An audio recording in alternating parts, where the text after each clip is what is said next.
Hello, serious soldiers.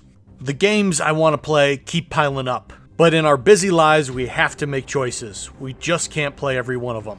I've been trying to decide which one to make room for, and when Wargaming came to me and said, hey, we'd love to sponsor a video, I said, well, I guess I'm a goddamn tank commander now.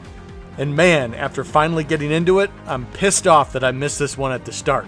But by no means is it too late to dive into it. So, come on over here, take a seat next to me in my 70-ton, 1,500 horsepower main battle tank, and let's go for a ride. And I'm going to show you why it is still worth playing World of Tanks in 2020.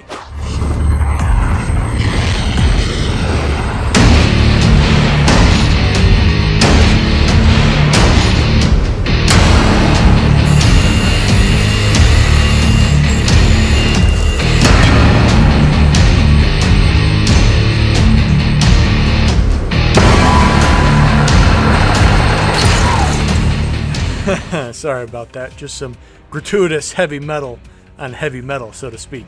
World of Tanks really understands how to make these machines feel beastly. Oh, there's a building in your way? Why not just go through it? Trees, telephone poles, brick walls, nothing stands in your way. Drive where you want, World of Tanks. So guys, when I'm stepping into a new game, there's a couple key things I'm looking for. First of all, especially with free-to-play games, I'm looking for, is it pay to win? Even if a game's not pay to win, it can be the situation sometimes where all the other players are so far ahead of you that it's just not worth trying to grind to catch up. And as I got in to kind of figure out this game, World of Tanks did a really good job of avoiding both those pitfalls. So I'm going to start with what I like about it from the beginning, what you can expect when you log into the game. And over the course of this introduction, I will explain how World of Tanks tackles those issues so well. So when you guys first load it up, it's going to drop you into this tutorial. Guys, do not skip this thing. Some of the stuff is a little bit obvious, but it is a very well designed tutorial. It doesn't waste your time, you get some rewards for it.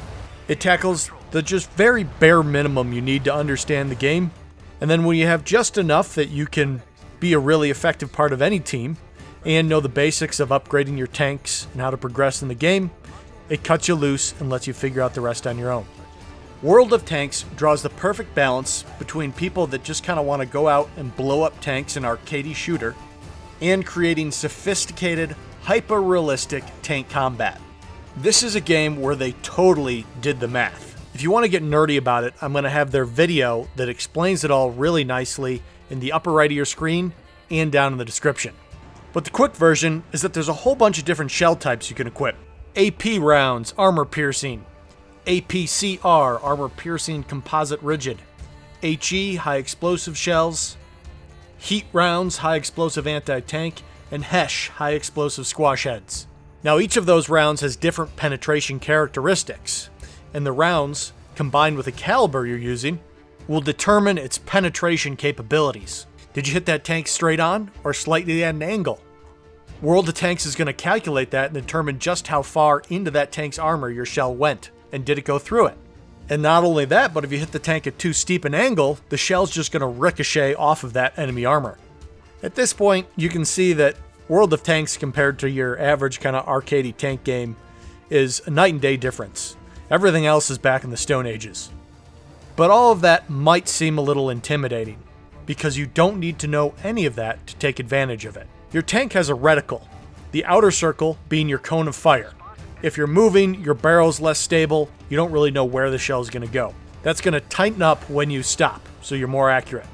And then you have a small circle indicator in the middle that is going to do those calculations for you and tell you, are you aiming at a part of the enemy tank that you have a high probability of penetrating? So you can see when that little middle circle goes green, that indicates I'm aiming at a weak point on the enemy vehicle. Now these two light tanks that I easily took out are basically vulnerable anywhere. No matter where I shoot them, I'm doing damage. This next tank's a little different though. You're going to see me moving my reticle around here looking for a weak point. We didn't even scratch them. We didn't penetrate their armor. But I can't find one. So even though I'm hitting the tank, you're hearing that feedback. It comes to you as if the spotter in the tank is giving callouts. If you've ever had that either frustrating experience in a game where it looks like you hit someone, or you can't see where your rounds are going, so you don't know why you're not doing damage, We didn't penetrate their armor. World of Tanks doesn't have that issue. You get a call out every time. If you're doing a ton of damage, a critical damage call out. If you're doing some damage, or if you didn't do damage, why? Was it because you didn't get through the armor? Was it because the shell ricocheted? It lets you know.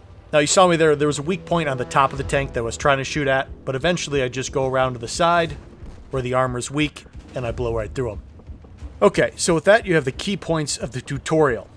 Let's talk about tanks, and this is kind of where we discuss how they manage making sure free-to-play stays free-to-play and not pay-to-win, and progression.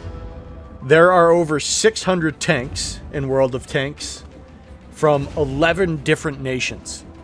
They're broken down into light, medium, heavy tanks, tank destroyers, and SPGs, which is basically artillery. And then you can progress through the tanks for USA, Germany, USSR, UK, France, Czechoslovakia, Japan, China, Poland, Sweden, and Italy.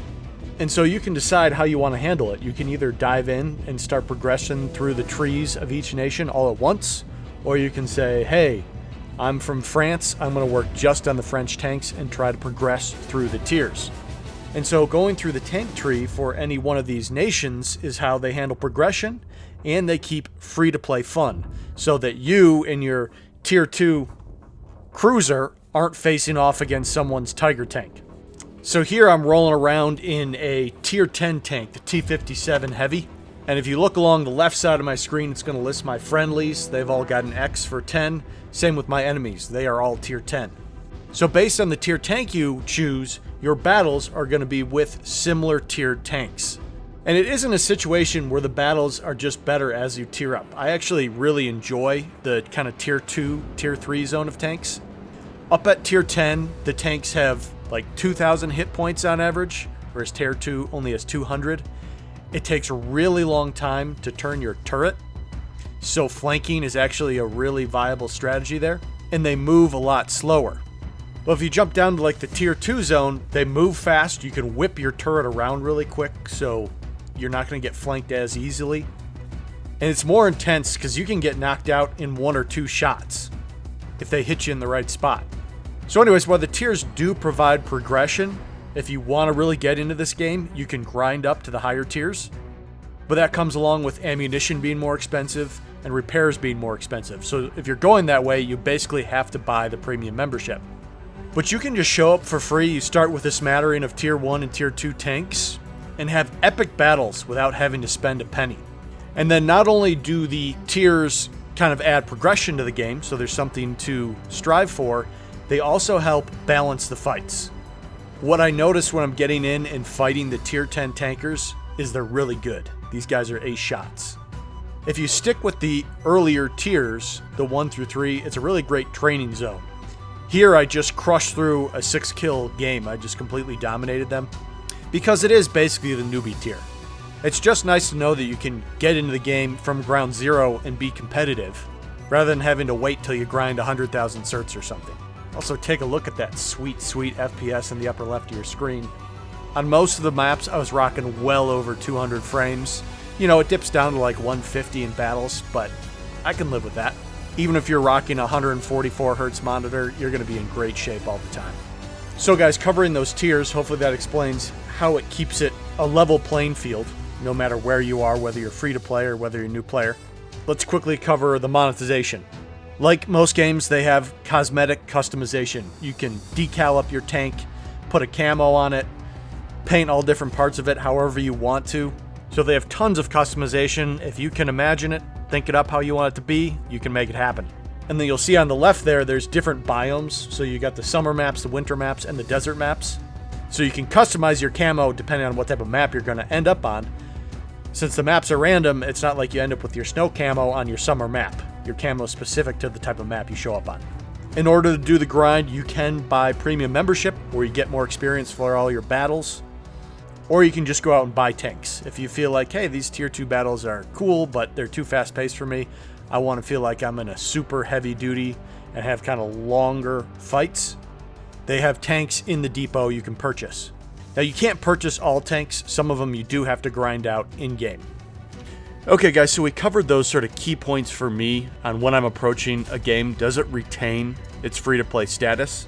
And World of Tanks certainly does that. Not only does it feel like you're on a level playing field with the paying players, it also feels like you're on a level playing field with long-term players.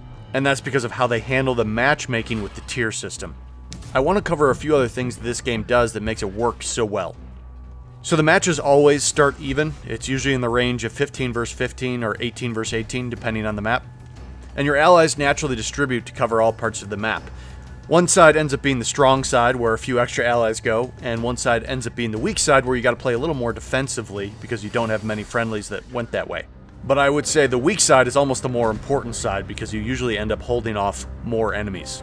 At any rate, we had a really nice battle on the weak side here, and me alongside with a friendly ended up flanking in a 2 versus 4 scenario and took a couple of their tanks out, even up the weak side to a 2v2 scenario. I had been checking behind me and saw friendlies back there, so I thought I was covered, but unbeknownst to me, my buddy had moved on to a different AO. So after a really nice start, this guy came out of nowhere and got me with my turret facing the wrong direction and took me out.